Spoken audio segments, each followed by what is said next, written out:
All right. Hey everybody, my name's Clint and welcome to the first live stream in a little over 6 months. And this one's kind of a special one because we have the Necromolds PPC, boom, box in the mail. You can see there's a second box back there. So we have a lot to open up and check out today. Let's see here. Before we jump into it, oh, all right. Hi, Christina.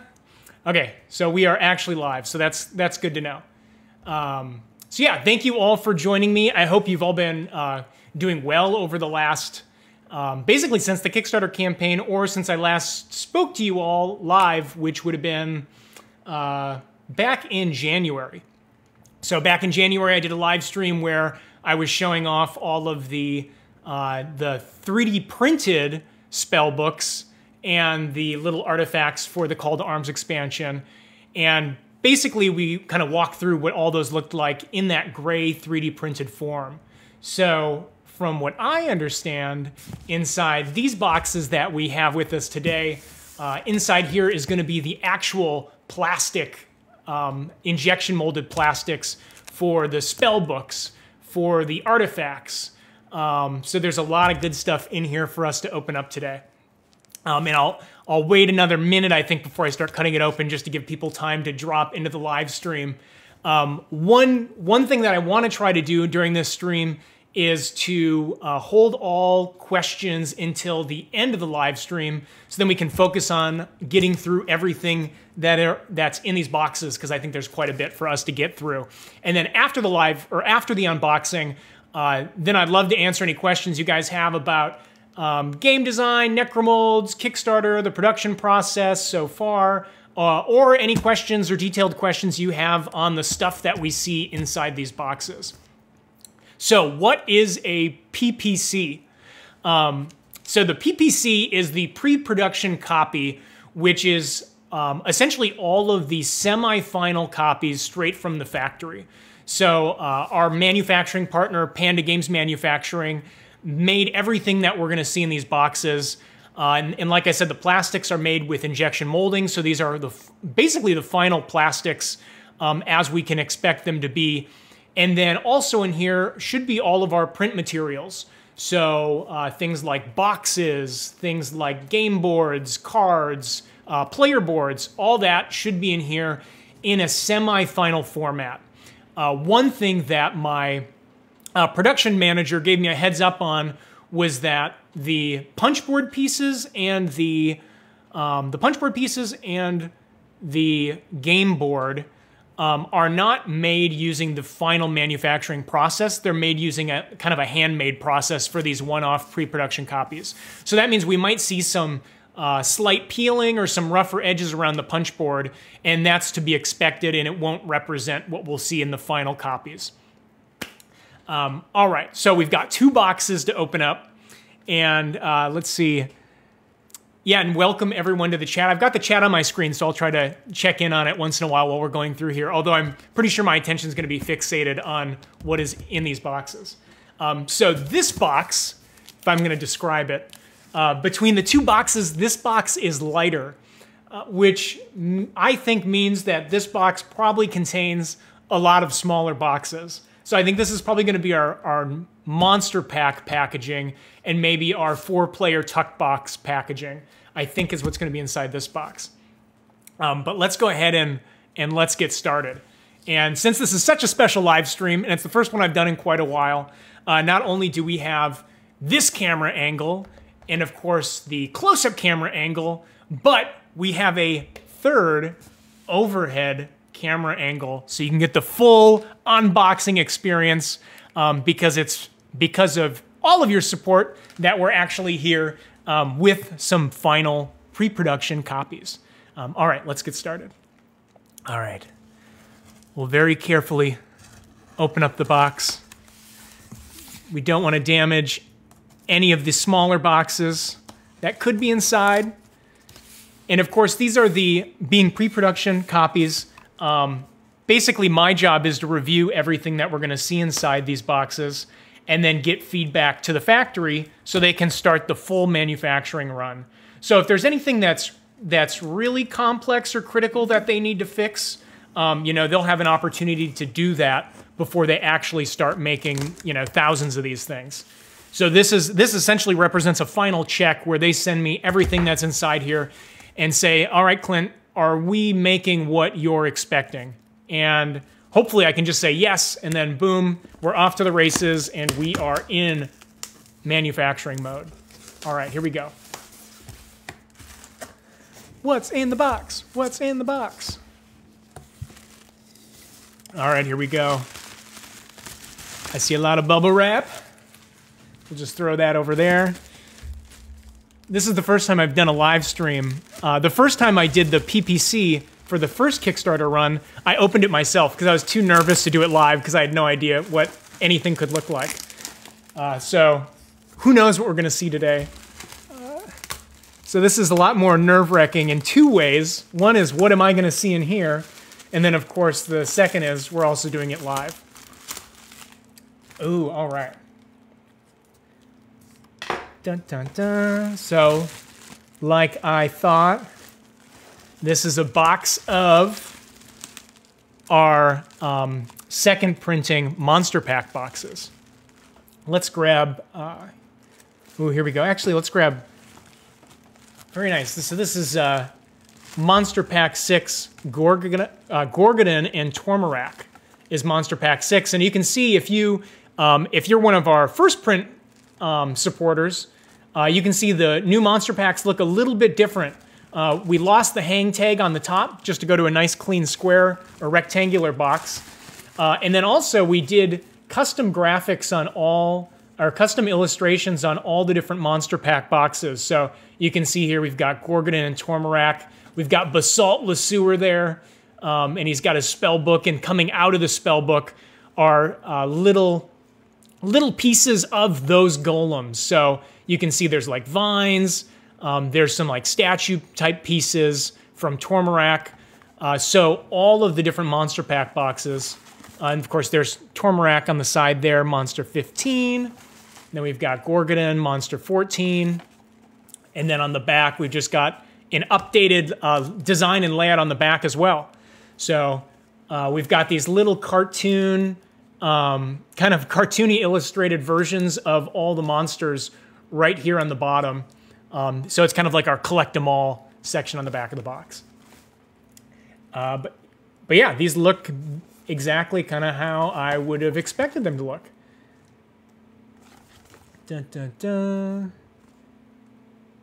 All right, I'll have to look. I'll look in more detail later, so you're not just staring at me staring at this box. But I will open up. Let's grab what's inside here. So inside this box, let's stack them out here. So we've got, there's Gorgodon, Batidactyl Monguragon. We've got Lithydra and Vegetoad. Fungix and Petropod.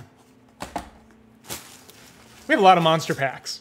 Magmass and the Cracklings. They're a lot of fun. And then finally, we've got Anchropora and Sigurath. So we've got 6 different monster packs in Necromolds now, which is what, 16? I think we're at 16 monsters total in Necromolds. So you have a lot of options when you're building your armies. So here are all our monster pack boxes.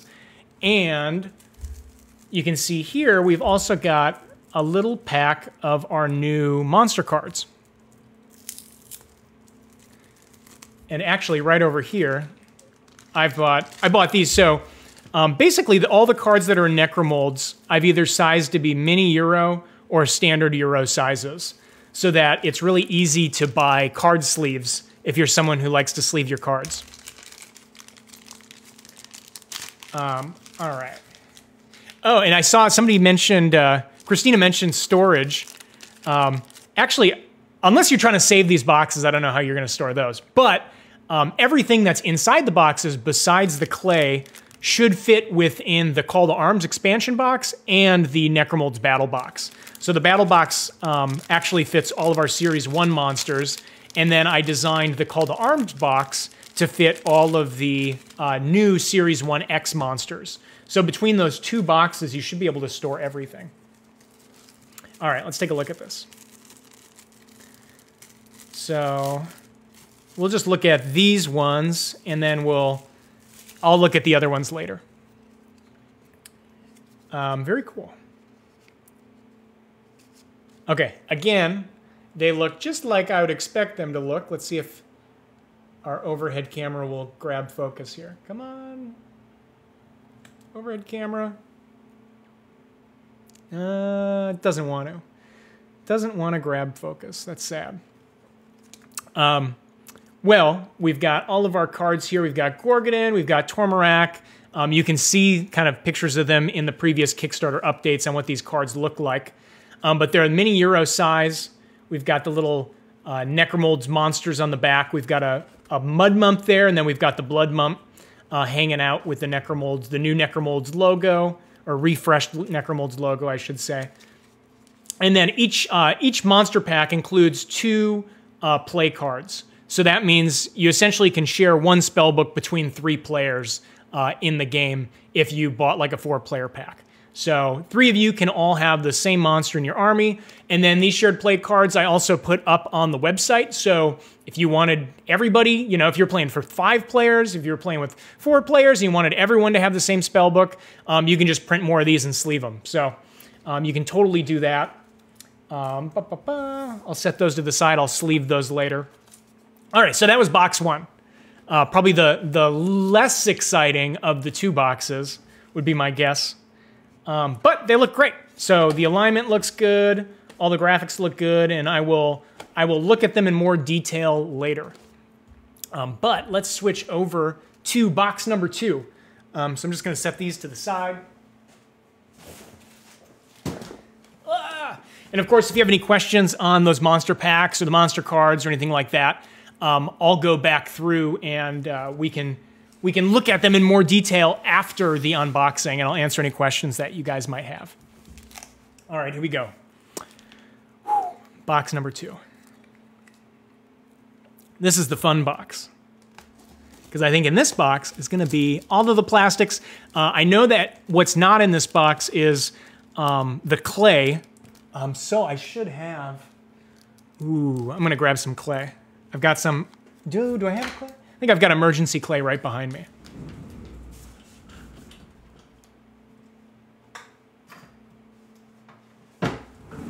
All right. There we go. I've got some emergency clay. Boom. Emergency spell clay in hand. I think it's still fresh. Yeah, it's fresh enough. So we can use that to test out what is probably inside this box. Dun, dun, dun. All right, here we go.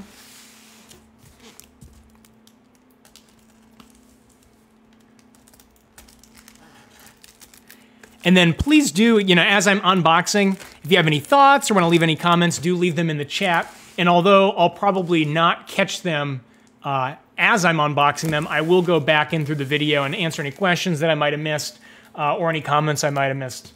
So please let me know your thoughts as you're seeing what we've got in here. Oops. Ugh. Okay, there we go. Ooh, all right. All right, here we go. Overhead view. We'll open it this way. So, ooh, look at that. All right, this is cool. Oh yeah, let's look at this one first. We'll kind of go through it. We'll kind of pull everything out here, and then we'll look at it in a little more detail. Anything in this? Nothing. All right, it looks like we've got some plastics in here.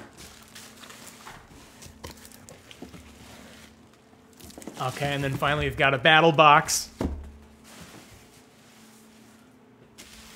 All right, where do we start? Let's start with, let's do battle box first.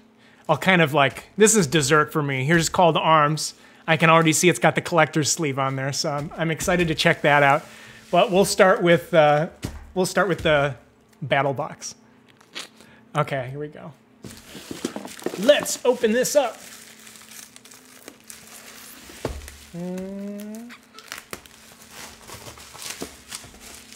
And of course, if you have a first printing battle box, you know, this is all going to look very much the same to you. And you're, of course, not really missing out on anything, so. But, all right. Oh, very nice. All right, there we go. We've got our Necromolds Battle Box starter set with the refreshed Necromolds logo up there in the corner. Man, the colors look fantastic. I mean, they're pretty much the same as the standard battle box or the first printing battle box. But one thing I did do is I did a few small tweaks. Like on the first printing battle box, it was a little darker up here in the clouds, so we kind of lost some of the blues. So I lightened the opacity on a few of those little overlays. So super small changes, as well as we added some, you know, little text box kind of elements to the packaging as well, because I think one important thing with this printing is that it is set up for retail, which the first printing was kind of designed for retail, but now that we have a second printing, one of the things I'm going to be working on is getting it into more retail. So you can see here, we did a little bit of updating on the back of the box, just to kind of make it so when somebody picks this up in the store, especially if they're a kid, you know, their eyes are going to just get wide with excitement, because it shows the molding, the fighting, the smashing. We've got our battle scene over there. And then we also have, up in the corner here, you can see 40+ page lore book inside. So I think we're going to see that today too. I don't know if I'll open it up yet, but we will at least see the cover and see if it's in there. All right, new battle box, looks great. Let's see what is in here. Ooh, there's a lot of goodies in here. All right, all right. Let's set this over here to the side.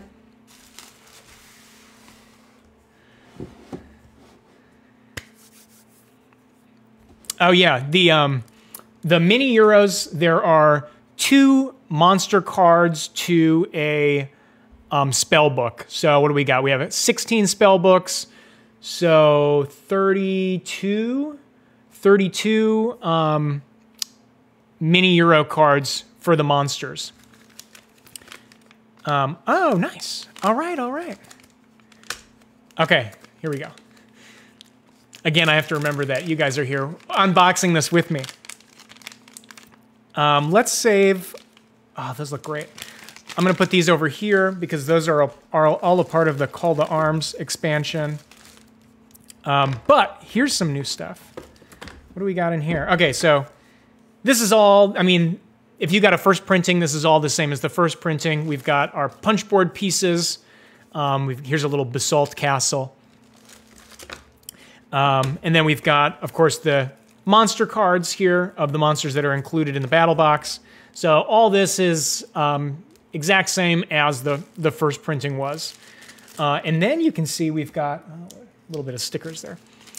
So this is how the stickers come for the spell books. Of course, when you get it, they'll be applied. So those get applied at the factory. But as part of the PPC, this is how it was the first time around. It actually comes on the printed sheets. And I know a few people have asked me about maybe getting some stickers so they can refresh some of their first printing spell books. Although it's not necessary for gameplay-wise, nothing really has changed gameplay-wise. But you know, we've got the new little logo on the front and stuff like that. So, which does look very similar to the old logo, just a little different, a little refreshed. All right. So, I think this is kind of how they print them off at the factory. I think they come on these sticker sheets, and then their stickers are peeled and assembled. So you can see we've got the front, the back, the binding. It might have been, it looks like it was probably printed on a much bigger sheet, and then they chopped it up for me. Very nice. So I'll have to go through and see how, just to make sure, I'll have to go through and make sure that the color and the look of all these pretty much matches up with what we had for the first print. Because they should be identical or as close to identical as possible. But there we go. So there's all of our spellbook stickers that'll be applied to the spellbooks. And then what else do we got inside this box? We'll look at that in a second. We've got the ring. This is just like shows what the ring pack size is. It's basically the same, it'll be the same type of foil packaging for the mystery ring packs as the first print. So if you bought a mystery ring pack before, you kind of know what this looks like. And then we also have a purple little kind of wrist lanyard in here, which is for the Deluxe distance tool, which must be wrapped up in this package. So we'll set that to the side. And then let me just put this, just going to slide this back in here. All right, and then final things that are in this box. The game board, which if you've seen if you're an owner of the first printing, exact same game board. But if you're brand new to Necromolds, you haven't seen the game board yet, here it is. So this is our Necromolds game board. Updated the little logo in the corner, but otherwise it's the exact same as the first printing. And yeah, and the colors look exactly the same. So it's got kind of, in the rule book, you'll see there's like it's almost like a Where's Waldo type mini game where you can find spell books and stuff like that that are hidden on this map. But really it's just a surface for you to mold and smash monsters on during the game. And it's 16 inches by 16 inches is the size of this map. All right, final two things that were inside this battle box. The first one is the new Necromolds rulebook. So the old rulebook, I've got a copy of the old rulebook here, so let me grab that quick.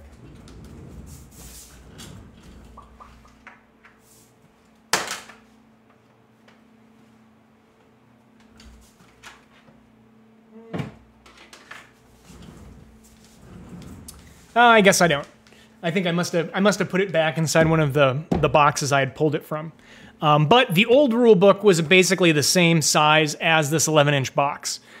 So the new rule book that you can see here is much, much smaller. Ooh, here, 1 second. There's these little pieces of like sticker on the cover, so I'm gonna peel those off before they accidentally do damage.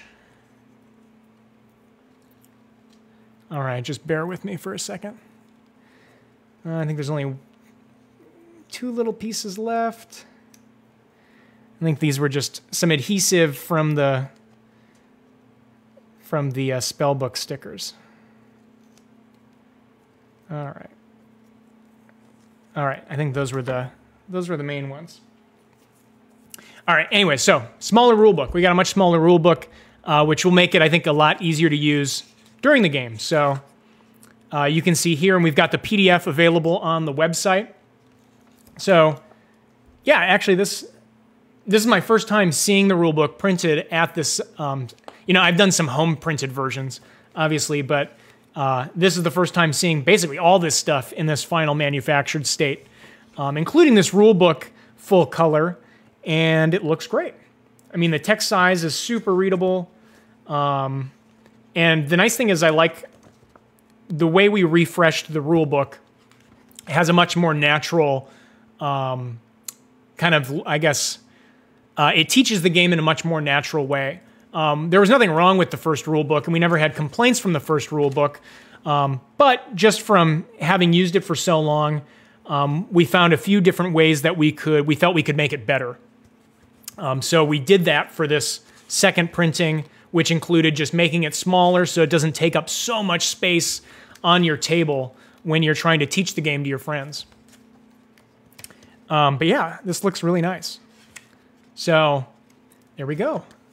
That's a rule book. And of course, oh, on the back of the rule book, just like on the original printing, I've got a quick reference guide here. So once you've learned the rules, you should be able to just have this flipped over on your table, and then you can reference anything from playing around to combat. It's all right here on the back of the rule book. So a really easy way to, if you haven't played in a while, to just remind yourself how the game is set up and how it's played, all right there on the back.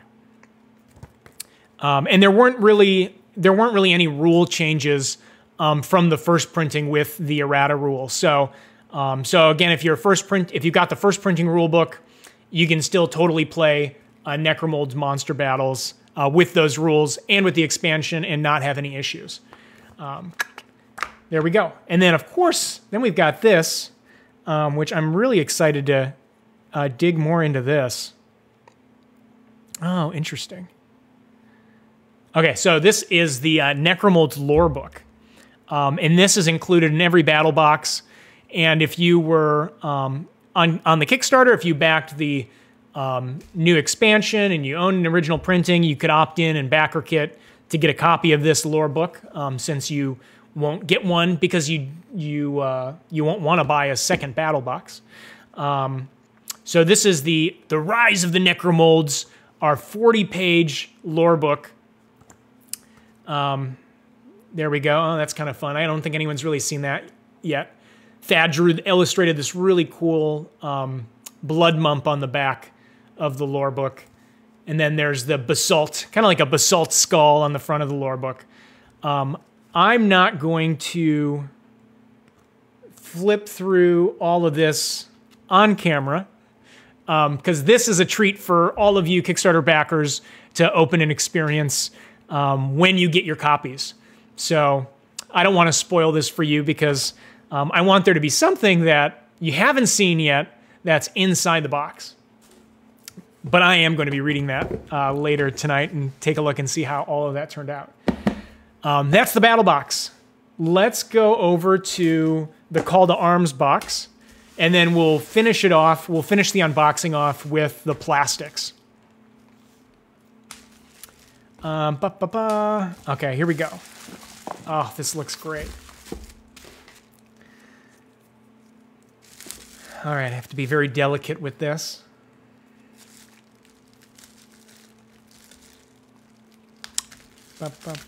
There we go. Okay.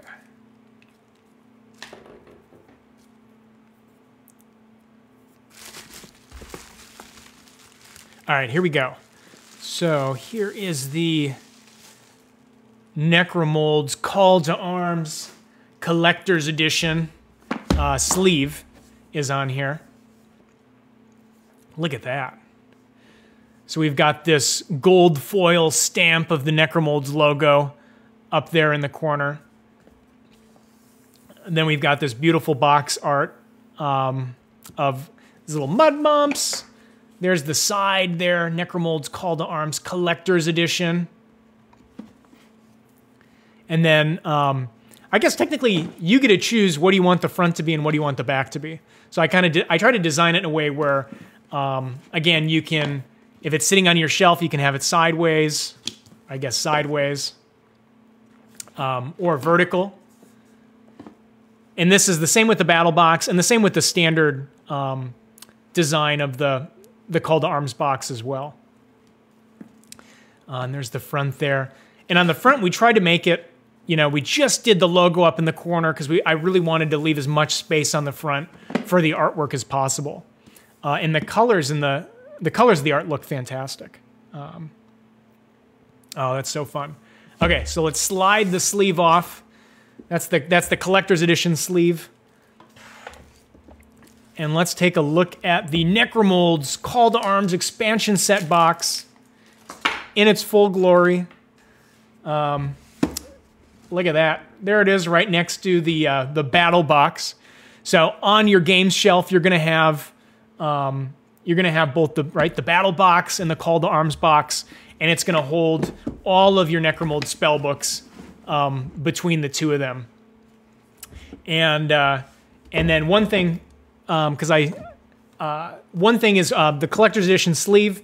I should say if you went all in, you'll get a collector's edition sleeve. And if you're a returning backer who already had a copy of Necromolds Battle Box and you went all in on the new stuff, you also got that collector's edition sleeve. So those two different pledge levels, give me the new stuff and give me everything, or I want it all. I can't remember what I named it this time. You'll get the collector's edition sleeve.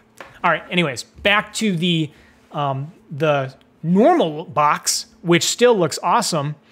Boy, the colors look so good, and the logo really does pop. So here we go. Here's our Call to Arms box. You can see we've got a window cut out there, which is where you'll see the spell. You'll see the spell book. You'll see some of the artifacts. One thing both of these boxes don't have is part of the PPC is the plastic tray. So in the battle box and in the Call to Arms box, there's a black plastic tray that holds everything. So those are things that the factory will make during the manufacturing run. So they don't make them early because they want to make sure that all the components are finalized before they make that. All right, there's our side. Here's our other side. Then we've got our horizontal Call to Arms sides there. There we go. Call to Arms expansion set. Very cool. All right. Let's go ahead and let's open this up. Oh, I didn't look at that either. Okay, sorry, to back up. I forgot to look at this. Oh, that's cool. Okay, one other cool thing we added to the battle box, because we didn't have these during the first print, is around the outside of the battle box are all the Necromolds monsters, the 16 Necromolds monsters. So these are the illustrations that you'll see on the monster packs, and we've got them wrapping all the way around the battle box as well. So a lot of fun stuff there. And similarly, in the Call to Arms box, we've got all of our artifact illustrations around the outside of the inner box. All right, let's see what else we got inside here. So we've got our cards. We'll open up those in a minute. We've got just our tuck pack boxes. So this is the tuck box. Tuck box for the 4-player upgrade for the battle box. And then the tuck box for the 4-player upgrade for the Call to Arms expansion. So if you have the battle box and the Call to Arms expansion and you want to play 4 players, you'd need both of these. And everything that's in the box is all kind of designed for 2 players, but there's really no reason that you can't play with 4 players. And a lot of our players want to play with 4 players, and that's why we added these tuck boxes full of the components you need. Basically, it doubles the component count that you find inside the box to allow for 4 players. All right, so let's take a look. We've got, here's our Call to Arms rulebook, which looks very similar to the, it's the same size and everything to this normal rulebook. Kind of flip through there.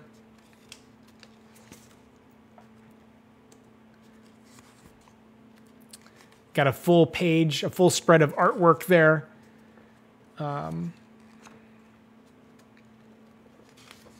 Very cool. Oh yeah, the assembly of the train pieces are all there as well. And then just like on the standard rulebook, I've got a quick reference guide on the back of the rulebook. So basically everything you would really need to know during the game you can find on this quick reference guide on the back. Let's set that over there. All right, next up, let's look at this while they're here. We've got our player cards. So these are the Necrocasters that you're going to be playing as during the game. So we've got Ramilda. So there's Ramilda. You can see all the abilities there. You're going to be using this card to kind of track your power, your last stand ability, as well as track your reroll tokens, which those should be, maybe they're in the plastics. There's little tokens for these things that must be wrapped up inside that. And then on the back of the card, we've got this awesome, so Thad did illustrations on both the front and back of these cards. So you've got a character profile for Romilda on the back. So they're super highly detailed, just beautiful artwork, as well as some lore and information about Romilda. And a lot of this information is from the Necromolds lore book that's inside the battle box. So in the battle box, that lore book, you'll get to know all these characters. And then with the Call to Arms expansion, you can actually play as these characters, who are all the Necrocasters, which are all the most powerful sorcerers who can wield the Necromolds. Romilda being one of them. So Romilda, the lost child of perdition. Then we've got Netch. Netch is kind of like Basalt's frenemy, I guess is the best way to describe Netch. He's Basalt's frenemy, which you'll read all about their relationship in the lore book, but he's Netch, the Cromlech Grave Master. He's got his fun abilities there. And then, of course, his back illustration was just awesome. He's basically going like Super Saiyan on these golems. And there's just kind of a golem slaughter here in the corner of this hut. And there's Netch, the Grave Master, and some fun lore about Netch. All right. We've got Mira. Mira is the keel of the deep water. And Mira's a really cool character. She's what's known as an Oriarch, which is a really powerful being within the Necromolds universe. And she can wield the Necromolds, and her territory is known as Deep Water in the Necromolds universe. So there's Mira, her abilities, and on the back, there she is being carried in a tank of water by these four, I just call them street sharks. Basically, they're four kind of shark humanoid golem dudes who are carrying around kind of her casket of water that she travels in. But I like to think of them as street sharks. So there's Mira with all of her fun lore. All right, we got 3 more. There's 6 playable characters in the game, so there's a lot. And man, just these characters alone add so much to the Necromolds experience. If you've got older kids, or if you're just playing with, if you're an older player and you're playing with your friends, every game of Necromolds can employ very different strategies or a very different approach based on the character you're playing as.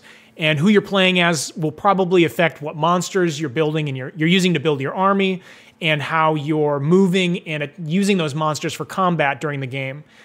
So just these 6 player cards add so much. So here's Hirana, the goddess of the Azatopal. She's a very mysterious character in the Necromolds lore, whom you'll read about. And then there's, this one is one of my favorite illustrations. Super beautiful forest scene with Hirana there. And then she kind of has, she basically has a community of people who worship her as this forest goddess of the Azatopal, known as Naya's Promise. So again, all in the Necromolds lore book. You can see we've got this beautiful illustration there. Here we go. Igneous, Stone Father of the Quarry. So Igneous is kind of our mountainous. He's the ruler of the mountainous region of our world of Necromolds, and you'll read about him in the lore book too. You've got his little lore blurb, and here he is on top of his steed with a bunch of his warriors around him. Beautiful art, and then finally, this feels fitting to be our last playable character here, Basalt Lesueur. You may recognize him from the front of the battle box.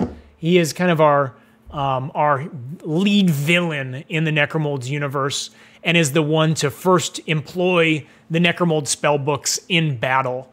So he's kind of unleashed this chaos upon the world of Necromolds. Or on the world of, in the Necromolds universe. So Basalt Lesueur, the master of the molds. And Basalt's got a really cool artifact that only this player character gets, which we'll see in a little bit. And then Basalt's got really cool artwork. Again, artwork seen on the back. This illustration you can see right on the Kickstarter page from the original Kickstarter campaign page. And we got Basalt Lesueur, who's known as the Warbringer, because he's the one who brought war back to the land.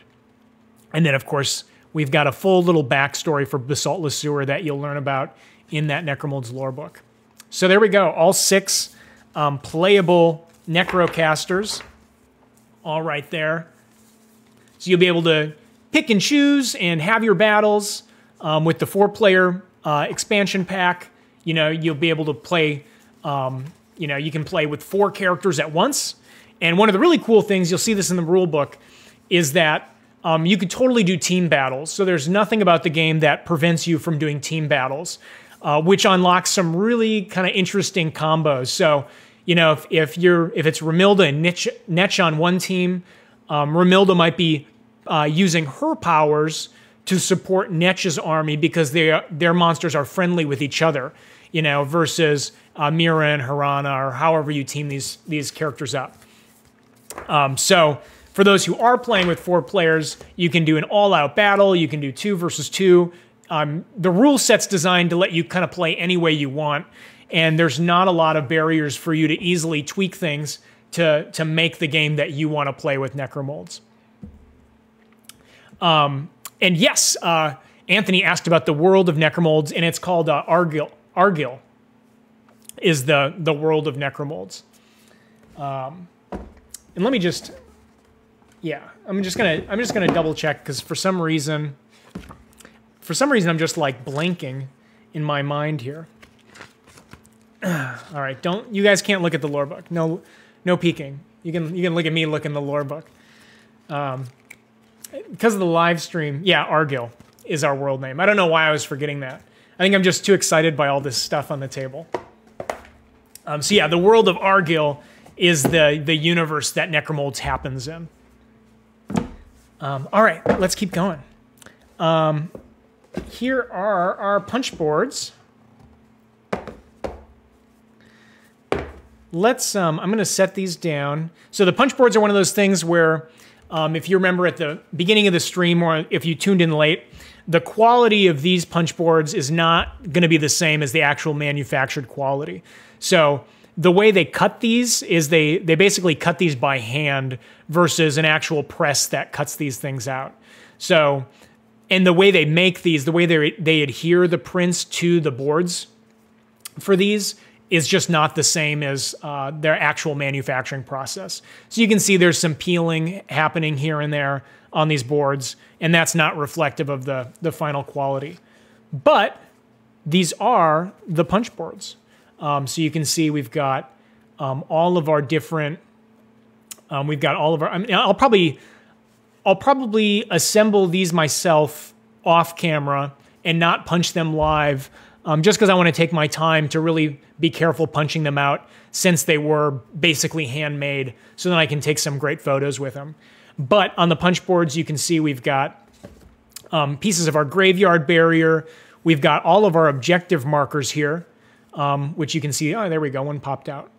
So you got the back of the objective markers. This was a stretch goal. And then on the opposite side, you've got different effects that these objective markers do if you basically conquer them during the game and grab them. And then we have some objective markers, like the one that popped out, that just have a letter on them. So A, B, C, and D. And the idea is if you are a wargamer and you want to make up your own battle scenarios, you totally can, and you can use these blank objective markers to kind of make up your own rules. So in the rule book, we have a space where you can write down, you know, what does objective marker B mean? What does it mean when you get that objective marker? So I really, you know, one of the ways I designed the whole game is to be a very physical experience, because as a kid, I remember a lot of board games I had that I never really played. I just played with as toys. So I wanted to make sure in this that everything was designed to be really flexible for whoever the player is or whoever you're playing with. So punch boards, I'll go through and do those later and take some great photos and put those on a Kickstarter update so you can see what those look like. Let's look at last two things before we get into the plastics, which are going to be the most fun part of the live stream, which is why I saved them for last. Not to deny you those things, but to really kind of deny them to me so I have dessert after dinner. All right, here we go. So these are our Euro cards. So these are our Euro-sized cards. And again, super easy to pick up some card sleeves. So I bought some of these card sleeves from Mayday, which seem to be the perfect size for the Necromolds Euro-sized cards. So after the live stream, I'm going to go through and sleeve all these. Because if you're attending Gen Con, come to the Necromolds booth and say hi. And I'm going to have all this stuff on display for you to check out. So if you're attending Gen Con at the end of next week, please stop by because I'm going to be at the Necromolds booth, which is booth 164. So come by the Necromolds booth and say hello. All right, here we go. Back to the cards. So we've got two quick reference cards. So these have all of the game icons on them, so you and the other player can easily reference the different icons during the game. And the icons, once you learn them once, they're designed to be really recognizable and to be, they're all very different looking. So hopefully, so between just memory and then these reference cards, you'll be able to easily play the expansion. And then on the back, we actually have the full process of resolving combat between the battle box and the expansion. So combat's a little more involved with the expansion because of the introduction of wounds. So this little combat chart on this reference card walks you through all the different steps. Assembling dice pools, modifying dice pools, applying current wounds, rolling the dice pools, modifying roll results, determining winner, dealing wounds, and then of course collecting gems and then healing up. Sounds like a lot, but in the game, it all kind of happens simultaneous. So reference cards, always good to have. And then finally, we've got our soul cards here. And in Necromolds, as you'll learn in the lore book, there's there's Argyll, which is the kind of the living world that all of our hero characters live in. And then there's another world called Perdition. And Perdition is a world of souls. And in Necromolds, the golems are actually being powered by energy being siphoned from Perdition. So these soul cards represent essentially soul essence that you are pulling from Perdition and putting into your golem army to power them in the world of Argyll. And these different souls all give you different powers during the game. And this was the design of these actually changed a little bit from the original Kickstarter to what it ended up being in its published form. Which I'll kind of show you here. We've got our commander dice, which are these giant D6s.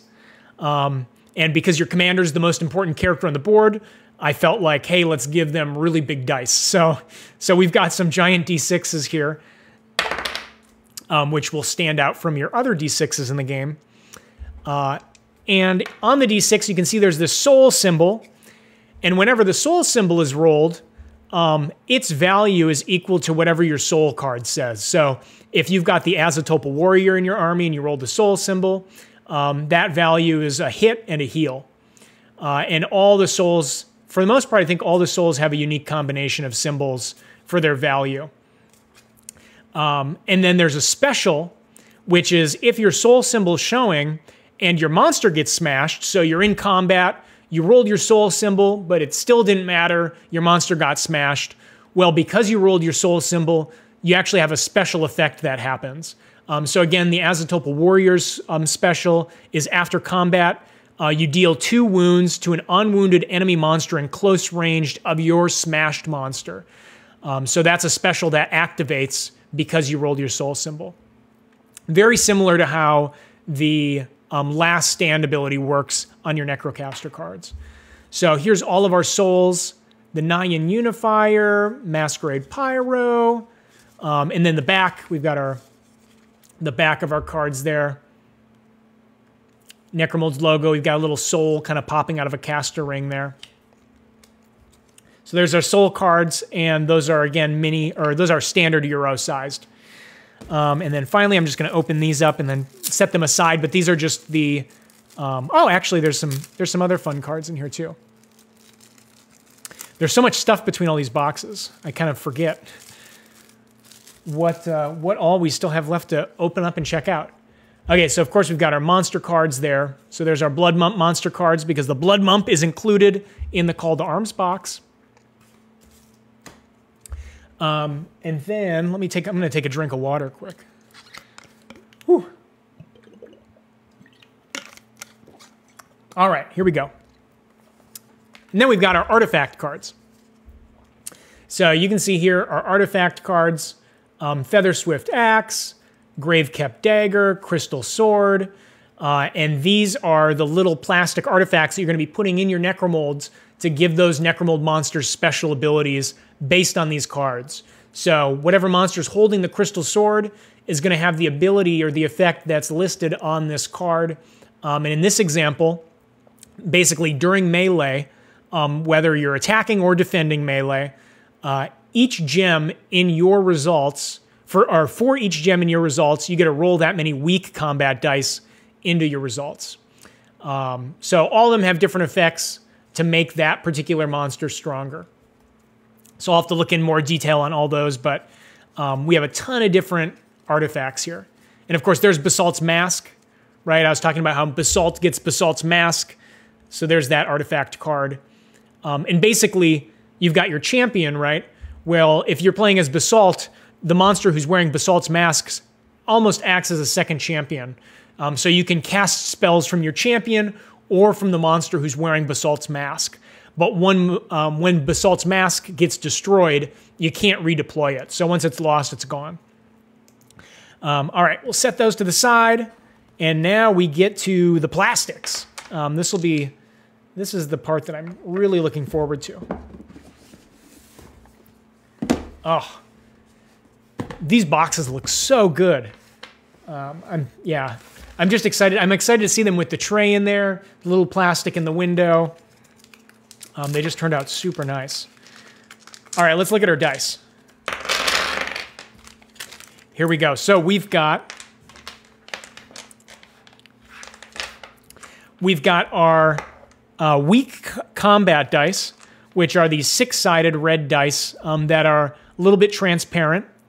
And the idea being that essentially all of our combat dice are going to be transparent in some way. So then that helps you recognize, well, what's a combat die and what's something else. So these are our weak combat dice, which are these red transparent dice. We've got a bunch of different symbols on there. You can see there's our little heal symbol. And then we've got the defense symbol. We've got the attack hit symbol. Then we've got our command die, which has the wound symbol. It's like this little dagger. So we've got the wound symbol on there. We've got the soul symbol, which pops off your soul special ability. And then we've got, oh, that one looks like a little mistake there. That one should be, or I bet they were just showing the options, actually. I believe that one we made green. So the power symbol is green. So we've got the power symbol there. We've got the attack symbol, wound symbol, and of course our soul ability symbol. So this is the champion die, and you roll the champion die every combat as long as your champion's on the board. So if your champion's on the board, you're rolling this die, which has a bunch of different effects that are resolved during combat. So those are our Call to Arms dice, and in the Call to Arms box, right, you're going to get 2 champion dice, and then you're going to get 6 combat dice in that box, and that's everything for 2 players. And then if you buy the 4-player expansion or the 4-player add-on pack, basically that comes with this full set of dice as well, plus some other accessories, which we should be seeing in a second. All right, here we go. This is the last thing we have to open up. Arguably the most exciting thing we have to open up, because it's all of our plastics. All right, here we go.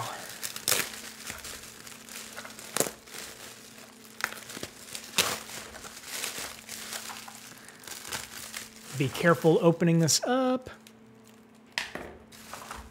All right, one last little drink of water here. Because I'm sure there'll be a lot to talk about in this pack. All right. Ooh, there's everything in there. Okay, cool. Here we go. So this is, oh, look at those. Okay. Here are, oh, those look super cool. Okay, there we go. So this is our Spectral Hero caster ring variant, which is a Kickstarter exclusive, so these won't be made again. And almost everyone who backed at some pledge level in the campaign is getting one of these rings, at least one of these rings. The symbol inside is the same as what you'll find in the different mystery ring packs. So there's 20 different designs that could be inside your Spectral Hero caster ring. But man, I mean, it looks just like the render. So that's super cool. So this will essentially be like, you know, whenever you're playing Necromolds, this is going to be the ring that you're going to want to wear because no one else is going to have a ring quite like this who didn't back the campaign. Yeah, that's super cool. It's got like this glittery, you can kind of see it. It's got this glittery blue shell, and then it's got kind of this pale green color for the plug, and it's all designed to match the, it's actually designed to kind of match the soul illustrations. So kind of the same types of colors you're seeing on the soul illustrations in the expansion. All right, so they sent me a whole little batch of these little rings. That's super cool. All right, so we'll set those to the side. We'll do the spell books last because those are going to require some clay. Oh, totally. Just like this is very similar to the toxic glitter rings in the fact that it's Kickstarter exclusive. So those who backed the first campaign got the toxic glitter rings, and those who backed the Call to Arms expansion are going to get this Spectral Hero ring. And yeah, it took a while to land on this color combo. I did like a lot of 3D renders of different colors to try to figure out what I thought would look the coolest and the most appropriate for this expansion. And these, yeah, these turned out awesome. All right. And speaking of the Spectral Hero glitter ring, oh, look at that. Oh, super cool. Okay. So here are, these are just, oh, these are so fun to see. Oh, there's different, okay, these are different versions. B, C, so I think these might just have different flexibilities. Oh yeah, that one's a little more stiff. That one's a little more stiff too. So we've got, this is the slime green Deluxe distance tool that you are getting, that a lot of you are getting with your Kickstarter pledge. And these are something that you can buy in the web store later.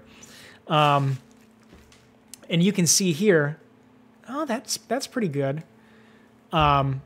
This is what this little lanyard's for that I showed off earlier. So the little lanyard goes through there,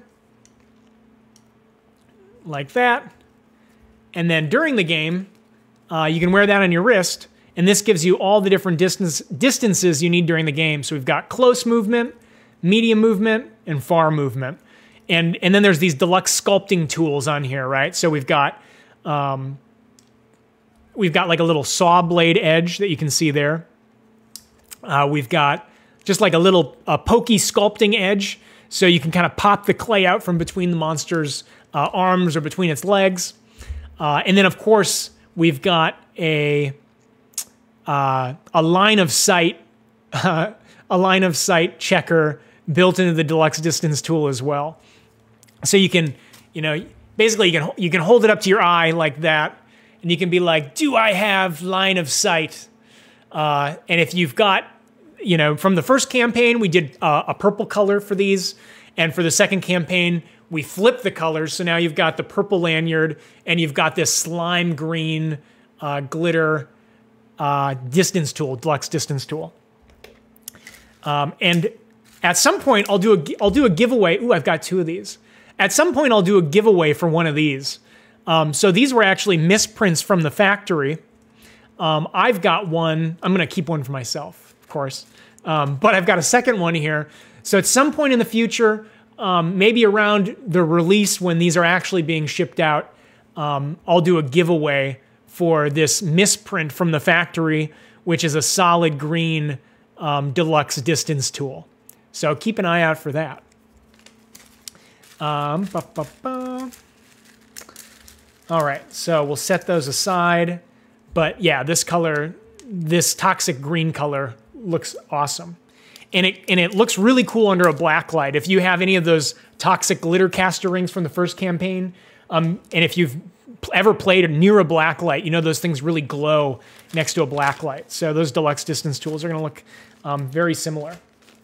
All right, let's look at our artifacts, and then we'll look at our spellbooks, and then that ends the unboxing.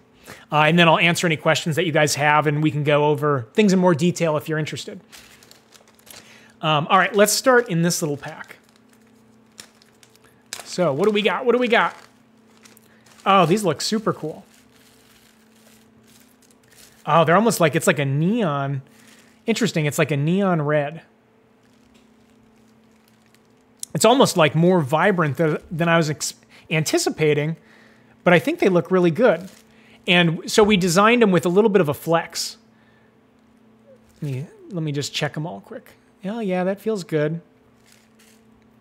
We want to make sure that they were safe, safe for people to play with, and that none of our little stabby swords were too stabby. But these all feel really nice. And actually, here I'll switch over my camera quick.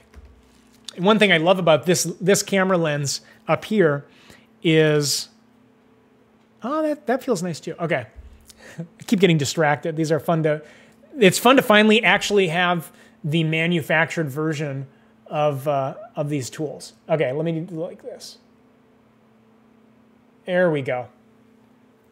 All right, so you can see there we've got a champion banner. So that's one of our champion banners. And originally this was the only champion banner in the expansion, but I decided like, hey, it'd be super fun if we had 2 champion banners. So we've got a second champion banner. So each champion has its own unique banner. There's our second banner. And you can see the end there. It's got a little bit of a flex to it, so it's not super rigid. So it was designed so, you know, it's going to bend. Of course, you can't really see that because it's a little out of focus, but that's okay. I'll keep holding stuff up. So the next thing I'm going to show off is these are the wound markers. So those were the 2 banners in the game. Now let's take a look at the wound markers that you're going to be using to track wounds in the game. So I'm just going to keep holding them up to my my camera lens up here that I've changed my focus on to go super close. So you can see the details of the injection mold turn out really, really nice. Here's another marker. This one's kind of like our great sword. And then I'll hold up one more. Here's our axe, little battle axe. So really nice details on those. Let's go back to our overhead. And then I guess I'll leave that camera blurry so I can show you guys a close-up of our artifacts as well. So we've got our wound markers. We've got our champion banners.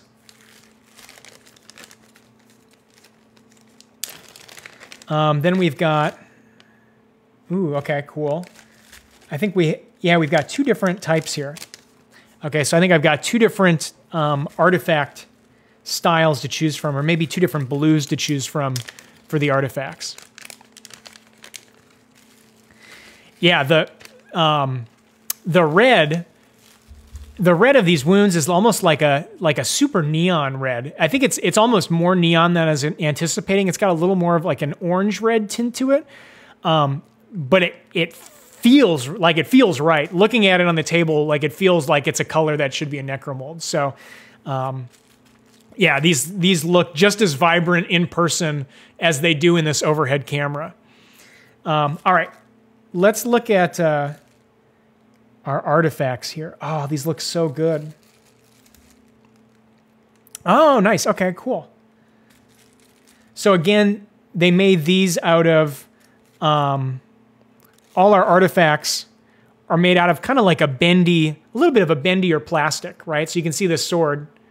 So it's got a bit of flex to it, which was just to make sure that if, kids are playing with it, it's more likely to flex than it is to, if kids were trying to stab each other with it or something like that. But of course, that's not how you play Necromolds. They're designed to be stabbed into clay. So let's look at, I'll show off a couple of these. I should keep these separate because I think these might be two different types of flexibility or two different types of blue shades. Not the easiest to see on camera because the blue is such a light color blue. But you can see there's our stoneward shield right there. And again, I'll put some photos up on the Kickstarter page with a nice update afterward. Here is where is it? There we go. There's an explosive shot. It's this little bomb with a cool little fuse on there. And then we've got, oh, this is a fun one. So let's go back to the camera. We've got our little hat, kind of our wizard's hat, which is called the phasing cap, is the name of the artifact. And you can kind of see on there that we just got a ton of details. So all the details, this one's a great one to see the details on actually, is the giant sling. There we go. And you can see even like the little wrinkles in the hand, you can kind of see all of that in there. Let's see, let me get the focus back on. There we go. So, artifacts. We've got all of our artifacts, got all of our cast rings. Oh, I wonder which cast rings they gave me. Okay, I've got the snail, I've got the lizard, I've got the triball, I've got the gold, and I've got the snake. I think I'm gonna wear the lizard. Lizard's one of my favorite. The Chaos Lizard is one of my favorite caster ring designs. Oh yeah, okay. We've got one other fun bag before we go to the spell books. All right. Here we go. Oh, these look great. So again, just like the collector's sleeve, if you were an I want everything or give me the new stuff backer, you not only are getting the collector's sleeve of the Call to Arms expansion, but you're also getting this glow-in-the-dark variant of all of the artifacts. And yeah, again, these turned out great. They got a little bit of a flex to them. Let me go. This camera doesn't want to grab focus for some reason. But basically, they're like, you can kind of see on the overhead camera, they're glow-in-the-dark versions of all the artifacts. They have they're a little bit transparent, which just kind of comes from the glow-in-the-dark material. But they're a really super cool variant. And because of, actually, if you're getting, you're still getting all the original ones, and you're getting these glow-in-the-dark variant ones. So if you're one of those backers, there's no reason that you can't share artifacts between two players. So both of you, if you wanted, could have phasing caps, or you could each have a Basalt's mask, because you're going to have the glow-in-the-dark one, and you're going to have the normal one that's included in the game.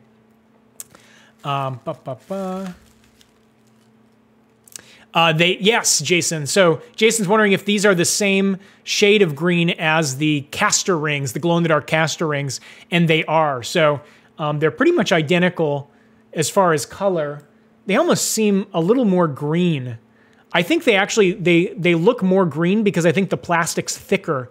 Like the explosive shot here is kind of like a little ball of plastic, and because the plastic's thicker, I think the green really comes through. But I believe it is the exact same shade and glow type as the glow-in-the-dark caster rings, just out of a flexible material for these artifacts. All right, artifacts are done. So those are all of our plastics in the Call to Arms expansion. And again, if you had questions and I haven't answered them yet, after I'm done finalizing the unboxing with these spell books, feel free to ask any questions you want, and we'll just hang out for a while and chat, and I'll answer any questions you have about game design, any of the stuff you've seen during the unboxing, the Kickstarter, just kind of whatever you want to talk about.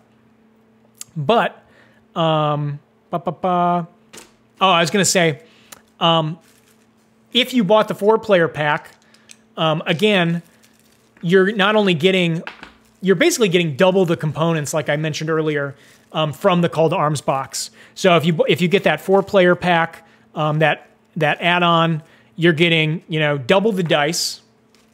You're getting 2 more banners, plastic banners. You're getting another full set of wound tokens. And you can see there's only 5 wound markers here. In the Call to Arms box and in that expansion, you get 10. So basically, you go from 10 to 20 wound markers. So all of that is from that 4-player upgrade. All right, so this is all this stuff. I'm just going to... Ooh, I should keep it separate, though. All right, so I'm just going to bag my artifacts in their separate bags quick. So then I don't get them mixed up, because I think there are 2 different flexibilities or 2 different plastic types. That's part of the PPC process, is just finalizing plastic flexibility, plastic colors, stuff like that. All right, let's set those up there. And then I guess I'll put these up in their bag as well. All right, and then all this little stuff. And again, all this stuff fits in the Call to Arms box in the tray, or the eventual tray. All right, let's set all this rest of this stuff. We'll just put to the side.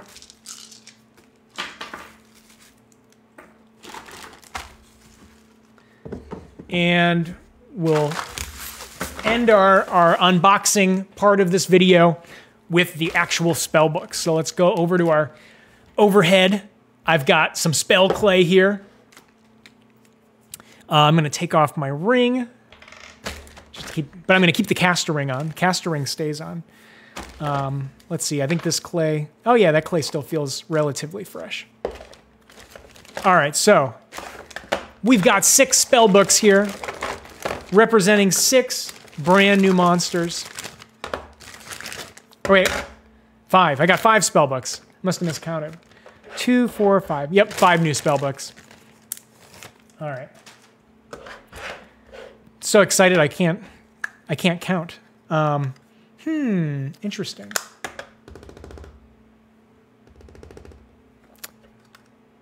I'll have to double check one thing. Okay, so the quality of these look fantastic. It almost seems like a different, you know, again, reviewing the PPCs, the plastic on these just seems a little different. I'll have to ask about that. And I have to go get the other spell books and actually compare how does this green color look compared to the other spell books. But it's pretty darn close. It might be the exact same. The other ones might just be a little bit of a shinier plastic, potentially. Or I'm just imagining things. Okay, so let's actually look at these. Okay, so we've got, this one's the Cracklings. Again, the stickers aren't on here, but we saw the sticker sheet earlier, and I'll probably put the stickers on before I do the photography later this week for a Kickstarter update. But we've got the Cracklings. We've got Magmass. We've got Tormarak. We've got Gorgodin. And then we've got, oh, that one's got a really big piece in there. And then we've got the Blood Mump. All right. Let's make these and see how they turned out. All right, and this clay should be good enough. All right, so let's just start, we'll just start at the bottom here at the Blood Mump and work our way around.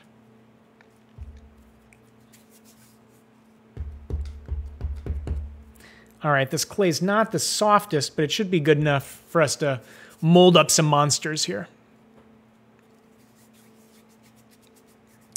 Yeah, so Kevin's asking about kind of a Monsterpedia, And there is a section, it's from, it's a lot of the same content that you'll find in the original first printing of the Necromolds rulebook. Or in that original printing of the rulebook, we had a Monsterpedia at the back of the rulebook. And what we did was we pulled that lore content out of the rulebook and have nested it or embedded it into the new lore book that's included in the battle box. So there's a little story and a little info behind each of the 16 Necromold spellbook monsters that you'll find in that lore book. And in the future, when we come out with more spellbooks, I'll probably have a PDF version of that document online that'll be kind of a living Monsterpedia, so we can have it grow as we grow the game. Oh, that looks great. Okay, I'm gonna peel this out. I'm gonna switch. We're gonna go back to this main camera, and I'm gonna have to do this focus thing again. So bear with me because I want you guys to see the details we're getting out of these monsters. So check out that blood mump. You can see like some of the battle scars on his weapon. You can see kind of his rocky texture of that warrior body there. Let's try, I'll peel him out quick.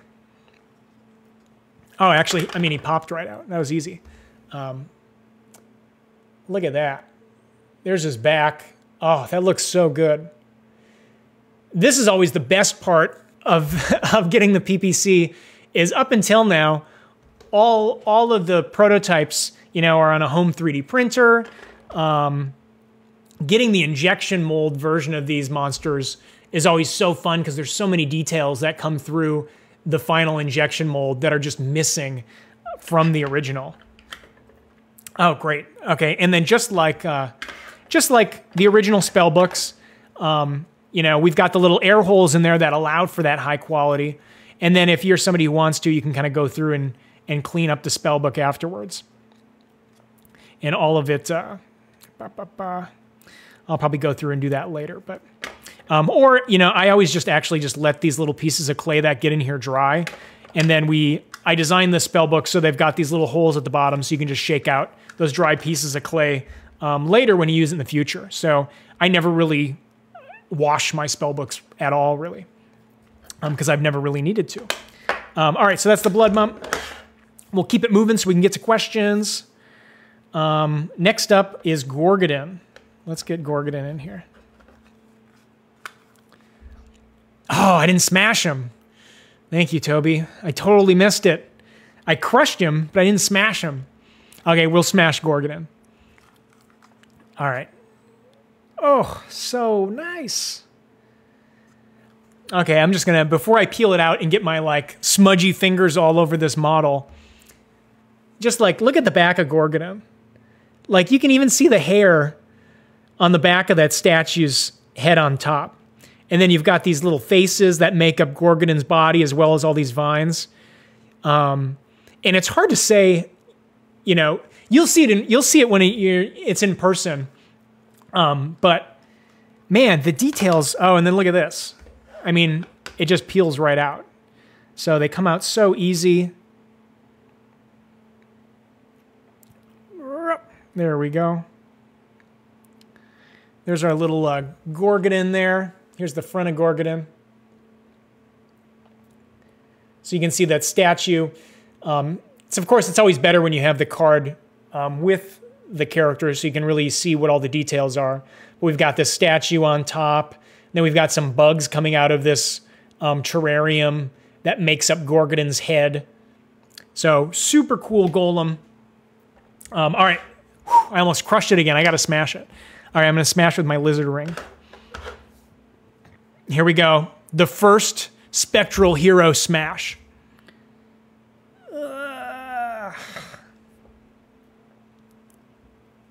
Alrighty. That was satisfying. There is our Chaos Lizard.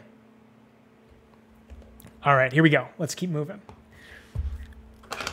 Gorgodin, done.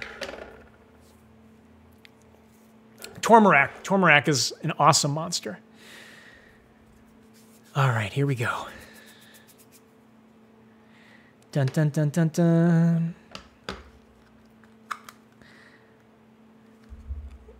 Ooh, there we go. And then one thing is, so next week when I'm at Gen Con, I'm actually going to be meeting with my production manager, Peter, who works at Panda, and we're going to go over these PPCs in person. And again, if you're attending Gen Con, you can come to the Necromolds booth and actually make and smash these monsters for yourself. All right. Yeah, so far, these have really popped out really easy. I'm, you know, part of the playtesting of Necromolds is making sure that they come out of the molds nice and easy. Look at Tormarak. Tormarak's super cool because he's got this little, if you look up in the corner there, on like his shoulder pad rack, he's got kind of a little naked mudmump up there. A mudmump without its shell, essentially. And then here's Tormarak's back. He's got a little butt. Dun, dun, dun. There's Tormarak. All right. Now we'll smash him. We'll smash him with a different one this time. Let's do the Cobra. The Cobra's also one of my favorites. There's our Cobra, the Mystic Cobra. One of the 20 different rings you can collect, plus the 2 from the battle box. Next up, Tormarak. Next up, we've got, let's do Cracklings next, and then we'll end with Magmass. Since Magmass is the largest, is the now largest Necromold monster. Before it was Insectomite. Insectomite was the largest at 20 points. Magmass is a 20... where's the sticker? I can't remember what he ended up being. He might just be 21. Maybe he was 23. You think I would know, but through all the different play testing and fine tuning, I can't quite remember what that number ended up being. But I do know that he is the largest Necromold monster. All right. There's our... So the Crackling, just like the Veggie-Toads, the Crackling has 2 models, or like the Mudmumps, but more like Veggie-Toads because they have 2 different skill sets. Oh, it looks so nice. So we've got the big Crackling, and then we've got the small Crackling, and they've got some different abilities.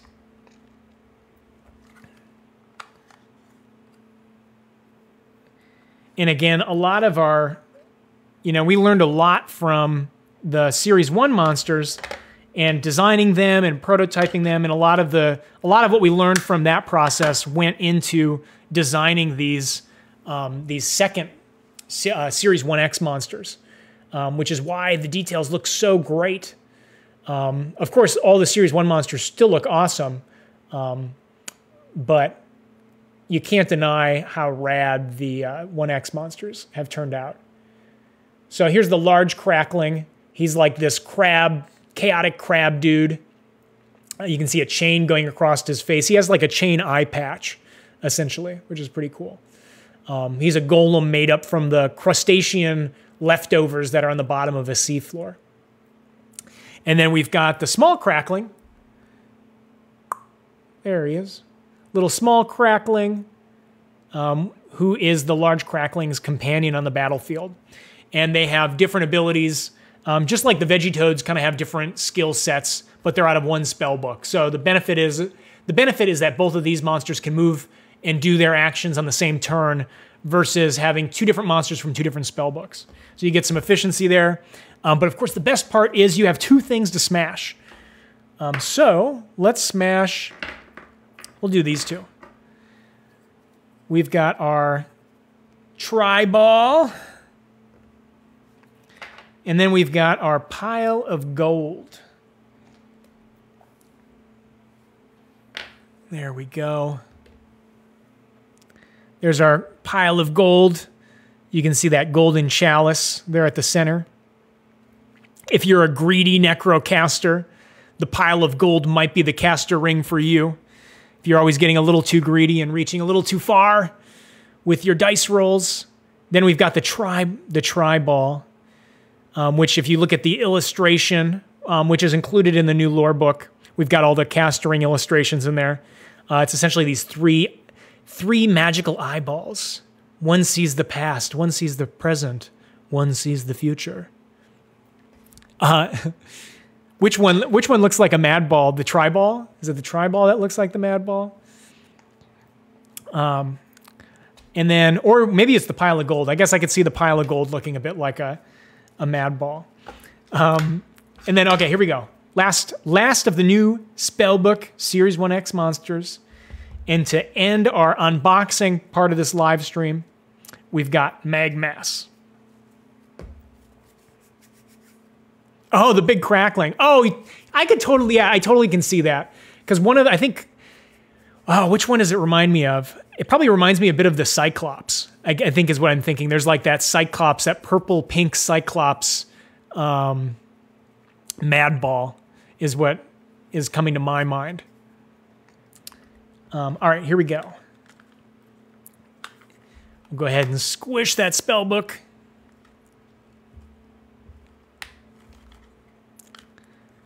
Pop it open. Oh. Peel that off. And of course, look at how clean that comes out. That's all part of that playtesting in the design of our Necromold spellbooks. And let's switch over to our close-up cam.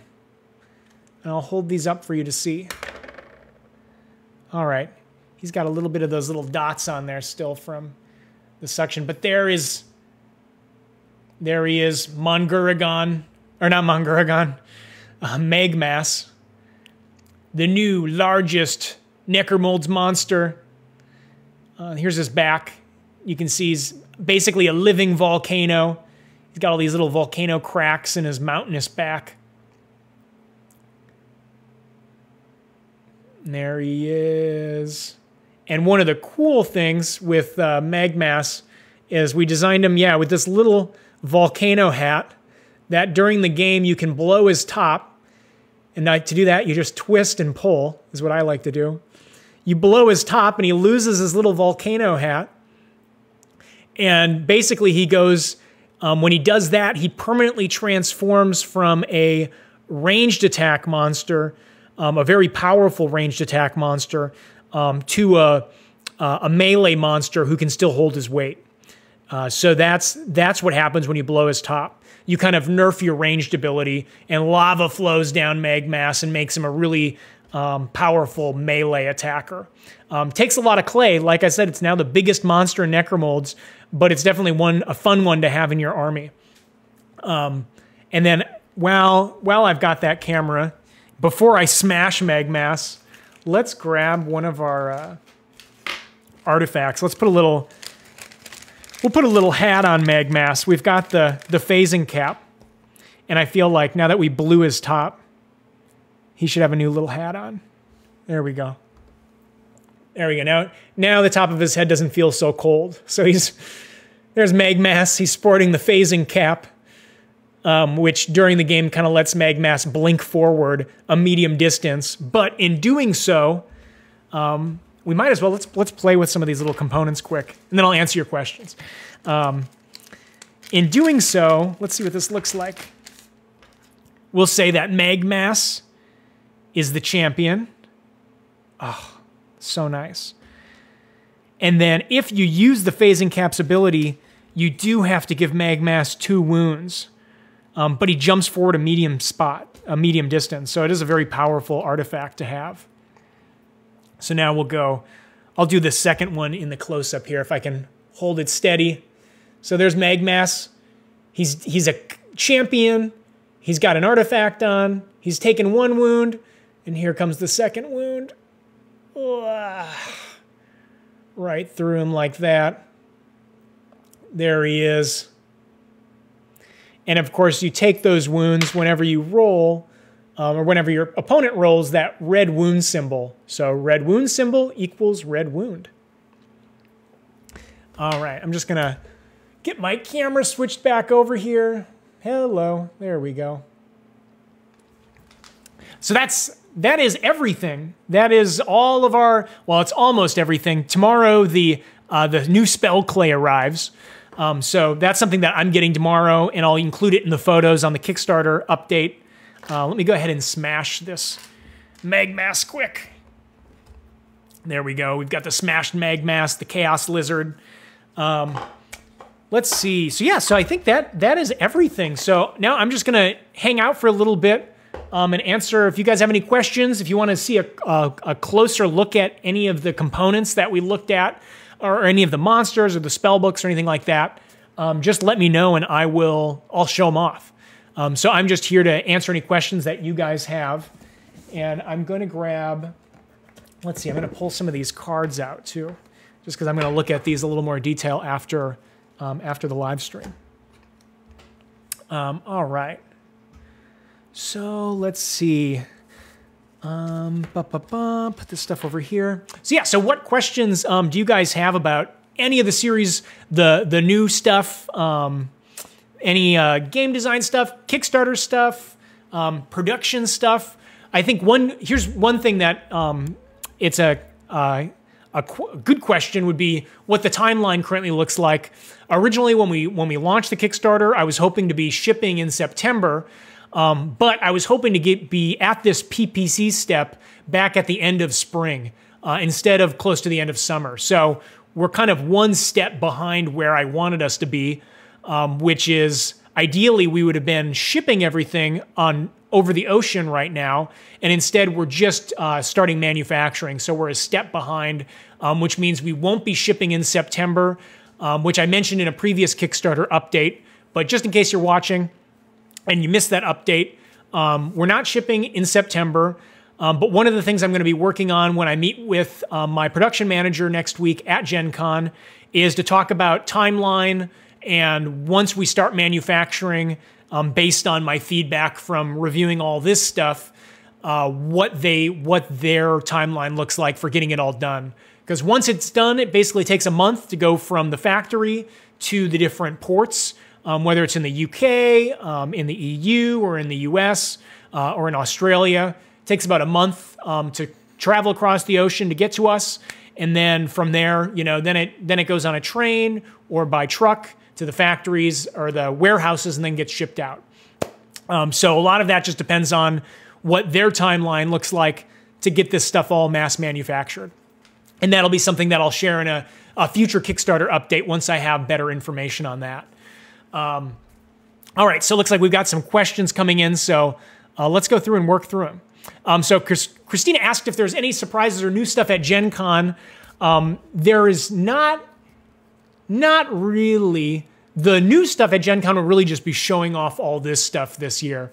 That isn't to say that there's not new stuff that's on my back burner that I really want to work on, but I've kind of been holding off on working on it and putting that energy into making sure all this stuff is getting done and is looking as good as it can.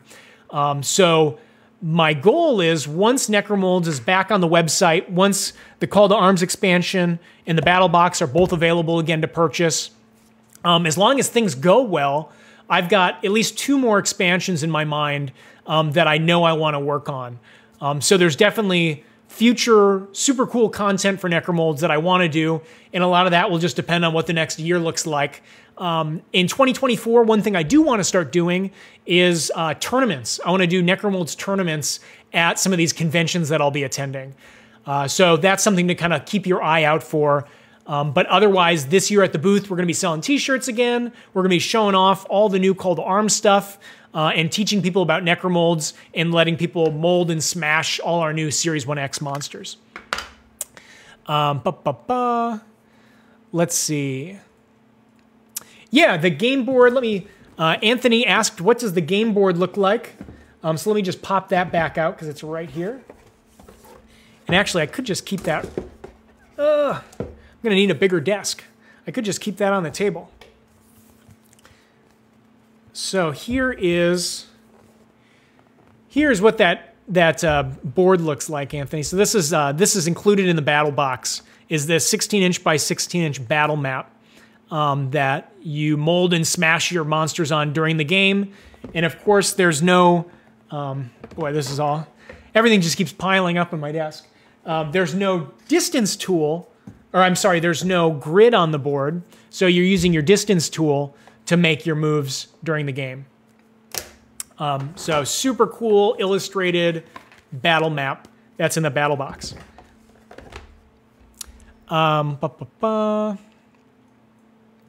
Yeah, so Toby asked about just kind of the immediate timeline, which is essentially I'm going to be reviewing all this stuff over the next week. And then on Wednesday next week, I'm meeting with my production manager in person in Indianapolis at Gen Con. We're going to get dinner and just walk through all of the production stuff in person, go through all the details. I can show him if there's any questions I have on anything. You know, I can bring up those issues and point them out and get his feedback on it. So my hope is by the end of that meeting, they'll have received all of the feedback from me and hopefully have everything they need to know to start mass manufacturing. A lot of this stuff, like the plastics and like the caster rings, look fantastic. So that's stuff they can probably get started on right away. Some of this other stuff like the game cards and the rule book, I'm going to go through this week and just do a full read through on everything to make sure there weren't any errors or anything that snuck through on this material. So that's the immediate timeline. And essentially as soon as they get the green light from me, they can start the manufacturing process. A lot of what all this PPC stuff is basically them testing the waters to make sure that they're ready to start mass manufacturing. And as long as I approve of everything, then they can get started. And then Josh was asking if it'll get to us by Halloween. I'm currently thinking my ambitious timeline is probably more like November, to be honest. And I think, I'll find out more once they actually get started, because once they start mass manufacturing, then we'll have more reliable timeline information. And then that's when I can kind of share what our new delivery date will be. One mistake I made during the first Kickstarter is I kept updating the delivery date based on every new little piece of info I was getting from our different, our manufacturers and our warehouse people. And because of that, the timeline just kept shifting and shifting and shifting. So I want to hold off on the most solid info until I have the most solid info I can to get a good, accurate update that we can hopefully actually rely on. Because I want these to get here as soon as possible so I can start sharing it and showing it off at different conventions and then getting Necromolds into more people's hands. Let's see here. So Jacob asked about, I'll grab Jacob's question because it popped up right here. Jacob asked about any exclusives because they missed the Kickstarter. He's wondering what the exclusives looked like. There will be some exclusives probably available on the website. Some of the Kickstarter exclusives will be available on the website as part of like bundles. So probably equivalent to like the all-in bundle from the Kickstarter. And they'll be while supplies last. So these Spectral Hero caster rings, whatever we have left after fulfilling the Kickstarter will probably be in some sort of bundle on the website. But there's nothing gameplay or mechanics. Nothing like that was a part of the exclusives for the Kickstarter. The only real exclusives are cosmetic, and that is the Spectral Hero caster rings, which is just like a plastic variant. And then the only other thing was a variant of our artifacts, a glow-in-the-dark variant. But again, no component quality, no gameplay stuff was exclusive. So everything else, what you see is what you'll get in the exact same level of and high quality level that we've got. All right, next question. So Jake was asking, what's the deal with blood mumps? Let me grab the blood mump card and show you our little blood mumps. Oh, here we go. Boxes and boxes and boxes, all this stuff on my desk. Okay, cool. So here's the blood mump card. I'll go overhead.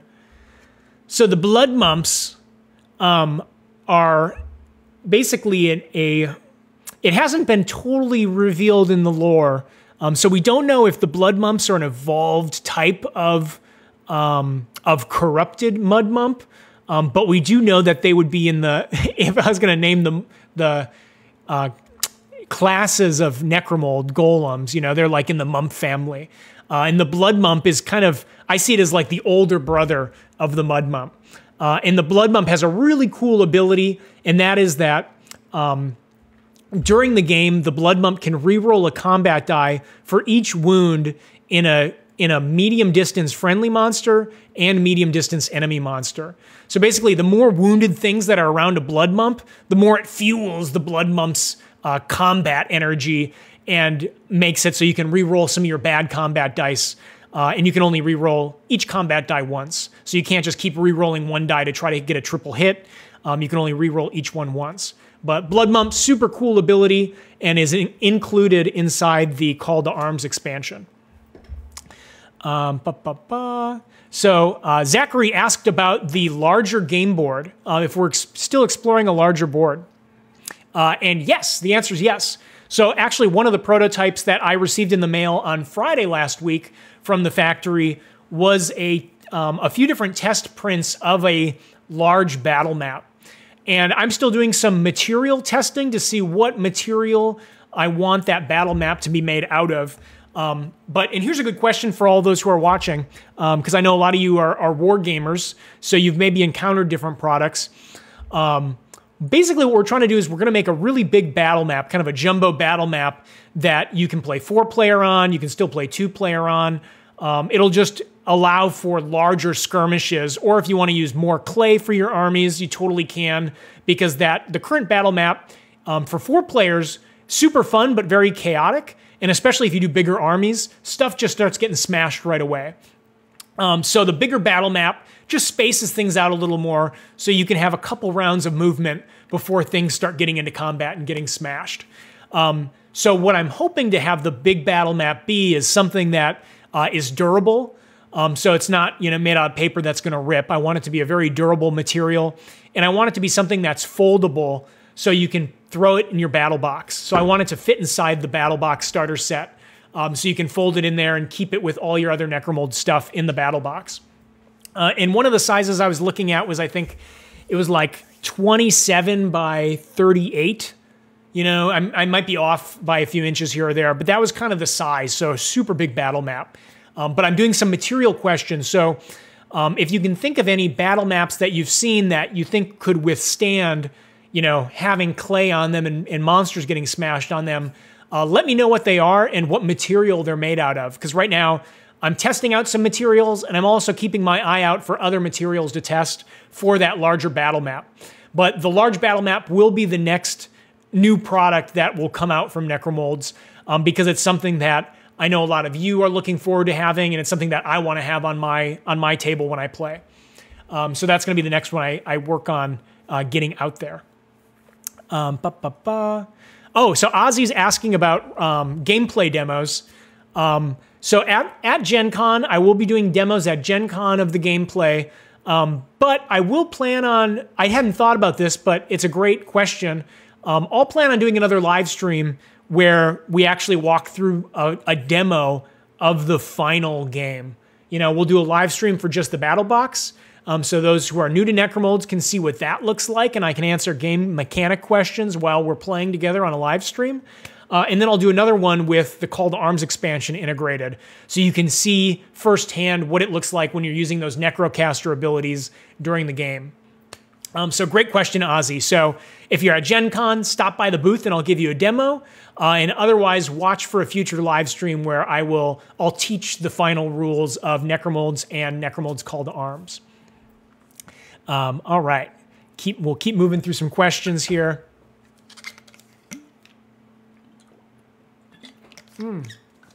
So Matt asked about if there are suggestions on what units to play as for younger players who are just getting started into army/unit gaming. And it sounds like, Matt, you've got a son who's 7 who's just getting into these hobby games. And that is a great question. It's actually like totally what I designed Necromolds to be, is this introduction to miniature skirmish games and wargaming for kids. And although the game is kind of designed for 9 or 10-year-olds, the standard game, inside our Necromolds rulebook, which you can find a digital version of this. I should make sure it's the actual final version. But you'll find the digital version of this on our Kickstarter page and in one of our latest Kickstarter updates. And inside this is actually a whole section on, where is it here? Here we go, basic play. So in our Necromolds rulebook, we actually have a whole section on basic play, which is designed for adults who are playing with younger players. And so what a lot of this does is it removes a lot of the more abstract mechanics of the game and keeps it really simple and really physical. And then as your player gets used to the rules in basic, I actually have a little guide at the back here, what's next, that walks you through what things to add to your game. So first thing is adding terrain, then you start using the actual skill ratings on the spell books. So this little section on basic play in the battle box walks you through how to introduce wargaming to your kids through Necromolds. And a lot of players have used this with kids who are like 5 to 7 year olds, and then they basically use it to build them up to the standard rules of Necromolds. So really great question, because that is like totally what I designed Necromolds around, is a game for parents to teach their kids wargaming in a really fun way for both the parent and their kid. Here we go. Back to the questions. Yeah, Josh was asking about, and Christina mentioned the Necromolds tournaments. Josh was asking about organized play in the future, and that's something I totally want to do. If you're on the Discord, or if you're not on the Discord, make sure to join the Necromolds Discord, which I have linked somewhere on it's on our website, but I think it's also somewhere on the live stream, hidden somewhere. But in the Necromolds Discord, I'll eventually reach out and we'll kind of, as a community, shape what the Necromolds tournament rules look like. Because if you played Necromolds, you know it's a super silly, super light, kind of loosey-goosey game, and I don't want to take that aspect away from it in a more competitive setting. So part of the Necromolds tournament rules will be finding that balance between, you know, how do you judge a game of Necromolds, and then how do you still keep it really fun and playful as it's designed to be. But yes, I want to do Necromolds organized play and Necromolds tournaments and support those and grow those through 2024 when the game becomes available. Let me work through here. Let's see what other questions we had here. Oh, excellent. Looks like some of you jumped in to answer Matt's question about teaching younger players to play the game. Okay, here's a question from Joshua. Oh, so Josh is asking about more merch. So in the future, is there going to be more merch? Do we have more merch in mind? I do want to do more buttons. So I know I want to do some more cool metallic buttons and some stickers and stuff like that, which will probably just be things that we give away in future convention booths and also give away with online orders just as like little freebies that are fun. And then once... I'm still trying to figure out, so we do have some of our shirts left, which will be selling in the booth this year. I'm not sure yet, but I might make this series of shirts. I might do basically one-off printings of shirts, right? So basically, once these shirts sell out, they might be just retired, and then we'll do new designs for a future print of shirts. So I'm still not totally 100% on that idea or not, but it's just something that's been in my mind because I do want to do new shirts in the future, but I don't want to have a store stocked with like tons of different designs. So I'd rather do some cool exclusive designs, you know, in these waves until they sell out, and then we do the next batch. But yes, Necromolds merch is something that I'm looking forward to doing, and it's stuff that we'd probably give away as prizes in those Necromolds tournaments in the future. And then it looks like some of you are giving me some advice on different materials that we could maybe use for that large battle map. So I'll go through and read those in the future. So thanks for leaving those comments. And yeah, please let me know if there's any materials you've seen battle maps use or wargaming maps use that you think could be a good fit for our Necromolds jumbo map. That has to be durable, has to fold up, and then also just withstand the gameplay of Necromolds. Let's see here. Bear with me as I jump through the questions.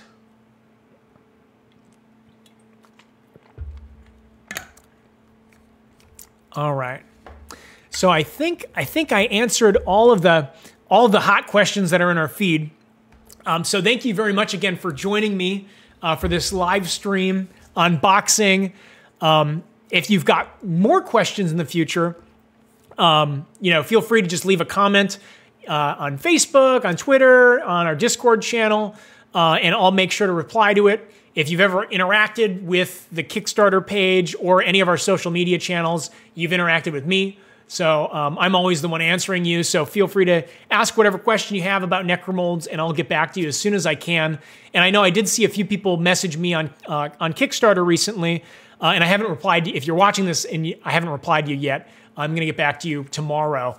I was just prepping for this big unboxing video. So thank you all for joining this live unboxing. And I will be doing a Kickstarter update in the near future. That's going to have great photos of all the stuff that you saw in this unboxing this evening. So thanks again for joining me. And until next time, what will be next time? I guess next time will probably be, to Ozzy's point, next time we'll do a live stream gameplay demo. So I'll do a live stream gameplay demo next. And then after that, we're probably going to be looking at the final manufactured versions of everything that we saw today. So I think that's going to be next time. So thanks for joining me, everyone, and have a great evening.